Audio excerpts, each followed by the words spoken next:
Hey, so you may not have noticed, but our country has been stolen from us, and it was stolen about 33 years ago. There was a stock market crash in 1987, and the Fed at that time, under the control of Alan Greenspan, created a huge amount of money to mitigate the effects of that stock market crash. 13 years later, there was a huge technology bubble that crashed in 2000. Once again, the Fed was there with huge amounts of money to try to mitigate the damage from that crash.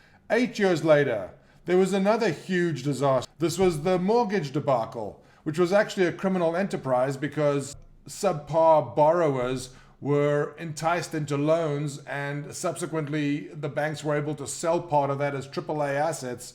A ridiculous subterfuge, and I will point out that not a single banker went to jail, which to me illustrates a failure of the system, not the fact that no wrongdoing was done.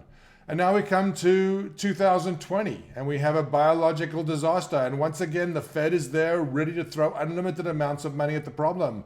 And the reason that I say that we've lost this country and that it's been taken from us is the money is not going to us, the people. This is supposed to be a country by and for the people. Why is the money not going to us? In 2008, when there was a mortgage disaster, the banks who had loaned the money, they were made whole. The people who had borrowed the money were not made whole. And here we have exactly the same situation. Small businesses are begging for some small pittance, while giant corporations that have spent hundreds of billions buying back their own stock over the last decades are being rewarded with billions of our money. How much more obvious does it need to be? I mean, there's a huge wealth transfer taking place, and it's from the poor to the rich. This is like some third world South American country. And I don't mean to denigrate South American countries because they're looking a lot better than we are now. Please pay attention.